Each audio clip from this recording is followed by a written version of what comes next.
1 ივნისია, ბავშვთა დაცვის საერთაშორისო დღე. ეს არის ბავშვების დღე. მართალია ყველა დღე ბავშვებს ეკუთვნის, მაგრამ ეს დღე არის განსაკუთრებული ბავშვებისთვის.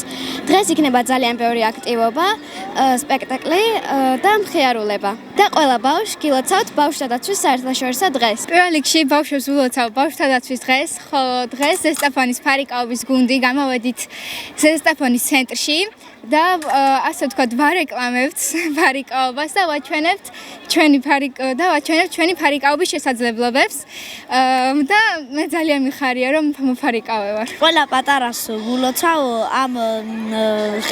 ამ დღეს და მინდა რომ ყველა ბედნიერი იყოს. ყველა ძალიან კარგად ცეკავს და მღერის. ბავშვთა დაცვის დღეს და იყოს ყველა ასე ჩართული ამ ყველაფერში და აი ძალიან კარგია რომ არსებობს ეს დღესასწაული ბავშვებისთვის და არის ასევე კონცერტები და ასე შემდეგ. ჩვენවත් ჯამბაზები წარმოშობით ცირკიდან ჩამოვედით რომ გავახაროთ ბავშვები და ვიღებთ მე და ჩემი მეორე ჯამბაზი ფოტოებს ვახარეთ ბავშვებს და ყველაფერს საუკეთესო უშუალოდ ბავშვებს რა თქმა უნდა. გულოცავთ ბავშვებს ბავშვთა დაცვის დღეს. ჩვენ ვართ დღეს ანიმატორები ჩამოსულები, რადგან ბავშვები გავახალისოთ, მიულოცოთ ზაფხულის დაწყება რა თქმა უნდა და ბავშვთა დაცვის დღე და ვეცდებით ყველანაირად რომ მათ პოზიტიური და ძალიან დასამახსოვრებელი დღე დაუტოვოთ. აქ არის წარმოდგენილი ხელთნაკსოვი ეკოლოგიურად სუფთა სათამაშოები, რომელიც უსაფრთხოა ასევე ნებისმიერი ტიპის ბავშვისათვის, ჩვილისათვისაც კი. ესენი რომელსაც არ აქვს შიგნით სინაც კი გამოყენებული, ისინი პატარა ბავშვებისთვის არის კერძოდ დამზადებული და ინიციატივა ის რატომ დავიწყე ამის წარმოება ზუსტად იყო ის, რომ ჩემი შვილების ქონოდა უსაფრთხო სათამაშოები. გისურვებთ ყველას წარმატებას და ბედნიერ დღეს. 1 ივნისი ბავშვთა საერთაშორისო დაცვის დღე არის. ზესტაფონის მუნიციპალიტეტი შეუერთდა ამ დღეს სხვადასხვა გასართობი ღონისძიებები არის დაგეგმილი. ულოცავ ბავშვებს ამ დღეს, ისინი ჩვენი მომავალი არიან. ასევე მინდა დღეს წმინდა ნინოს შემობრძანების დღე არის და ძალიან საქრისტიანოს ულოცავ წმინდა ნინოს ხსენების დღეს. ულოცავთ ბავშვთა დაცვის საერთაშორისო დღეს. ბავშვები არიან ჩვენი მომავალი, ჩვენი იმედი და ყველა პატარას უსურებ ნათელ მომავალს, წარმატებას ცხოვრების გზაზე და ღმერთმა ბედნიერ და მშვიდობიან ბავშვობა მიცეს ჩვენს პატარა მომავალ თაობას.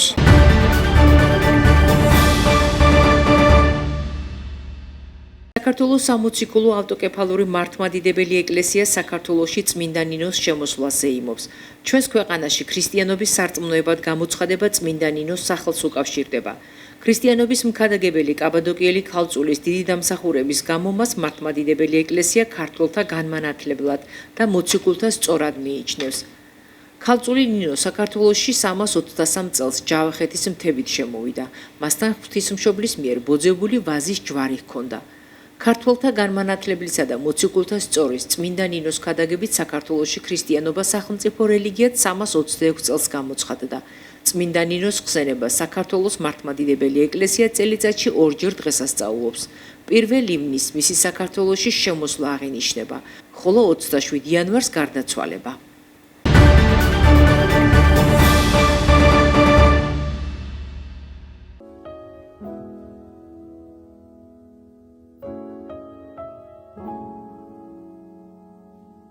მე ვარ მარიამი ზესტაფონიდან, აქ დავიბადე და გავიზარდე.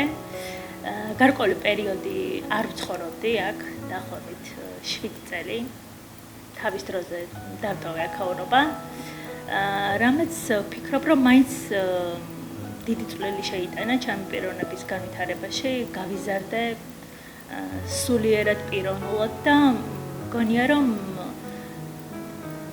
ძალიან კარგი გადაწყვეტილება მივიღე თავის დროზე. თუმცა გარკვეული პერიოდის შემდეგ დავბრუნდი ზესტაფონში, იმიტომ რომ ჩემი ოჯახი კონკრეტულად მამა დაბრუნდა საქართველოში და ამიტომაც გადაწყვეტა, რომ მასთან ერთად დავიწყო ცხოვრება ზესტაფონში ჩემი სიახლით.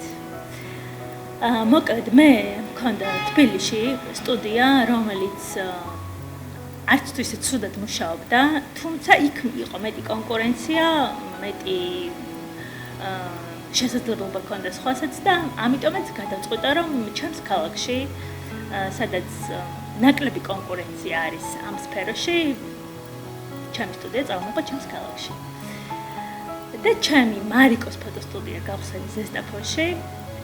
ჩემი სტუდია სთავაზობს ადამიანებს სხვადასხვა შეთავაზებებს. კონკრეტულად მაქვს რამდენიმე პაკეტი, რომელთაც შეუძლიათ რომ ისარგებლონ ადამიანებს.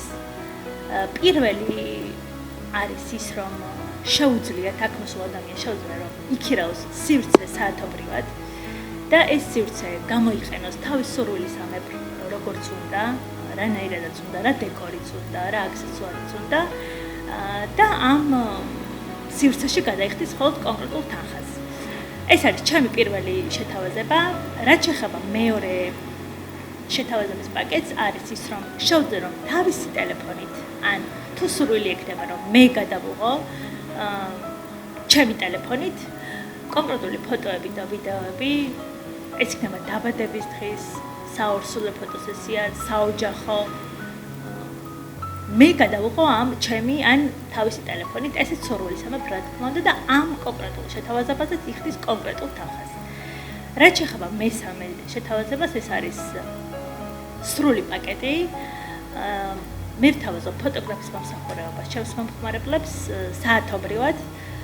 რა თქმა უნდა, ფოტოგრაფი სრულიად ჩართულია ამ პროცესში, ეხმარება ყველაფერში ჩემს მომხმარებას და ესეც კონკრეტულ თანხას იხდის ამ შემთხვევაშიც ჩემი მომხმარებელი და აქედან ამ სამი პაკეტიდან რომელი პაკეტიც უნდა რომ გამოიყენოს იმ შეთავაზებას აირჩევს.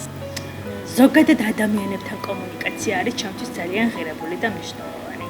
ახალი ადამიანების გაცნობა ძალიან მიყვარს. ფოტოგრაფიას რაც შეეხება ბავშვობიდან რაღაცნაირად თუნდაც ტელეფონით ძალიან კარგ კადრებს ვიღებდი და ჩემს მეგობრებს სულ ჩემი გადაღებული ფოტოები მოსწონდათ და აქედან წამოვიდა ეს რომ რაღაც კარგად გამომდის ეს ფოტოების გადაღება. მე თვითონ უბრალოდ ვიდეოებს ვიღებდი, ჩემით ვიღებდი ტელეფონით ფოტოებს. კოვიდის პერიოდში მახსოვს რომ ზესტაფონში ვიყავი მაშინაც და ჩემს ეზოში ვიღებდი ფოტოებს და ყველა მეუბნებოდა რომ ვინ გადაიღო ეს ფოტოები და მე ყველას მეუბნებოდი რომ მე გადავიღე ეს ფოტოები ჩემით. აქედან წამოვიდა ფოტოების გადაღების სიყვარული და რაღაც ის ფიქრი რომ აი რაღაცა კარგად გამომდის.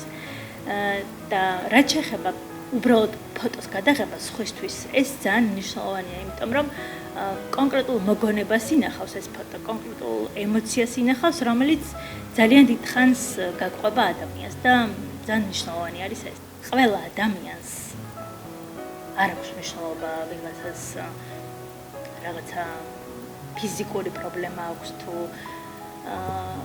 ფინანსური თუ არ ვიცი რაღაცა პრობლემა ყველა ადამიანს აქვს განსაცდელი ცხოვრების ხო ყველა ადამიანი მაინც რაღაც ტკივილთან ერთად ცხოვრობს ამას ვერ გააკრობ ძალიანაც რომ გინდოდეს ვერ გააკრობ როც სწავლობ ამ რაღაც შენს განსაცდელთან შენს ტკივილთან ერთად ცხოვრებას და მაინც ფიქრობ რომ მაინც გამოგივიდა ის რაღაც რაც გინდოდა რომ გაბუსლო პეთი აკლია ჩვენს ფოტოებას რაღაც კონკრეტული ან ვიღაც კონკრეტული ადამიანის მიმღებლობა აკლიათ მაინც ასე თუ ისე კი ვიბრძვით ჩვენ რომ ეს განსხვავებული ადამიანები ხარმი და ხაზგასმით თქვა მაგრამ ზოგადად ვიბრძვით ხო რაღაცისთვის სულ მაგრამ თითქოს რაღაც გამოდის მაგრამ კონკრეტულ სიტუაციაში გამოდის ხოლმე მე რომ არ არის ეს მაინც მიმღებლობა და მაინც ეცემი რაღაც მომენტში მაგრამ მე ეს შინაგანი დამოკიდებულება შენი ხედვა ფსიქოლოგიური გაძლევს მე რაღაც ძალას რომ ისე ვადგე და გაგრძელო და მიმღებლობა ზოგადად მხარდაჭერა ანუ კონკრეტული ადამიანის მიმართ რაღაც გამოვა ეს მნიშვნელოვანი არის ჩემთვის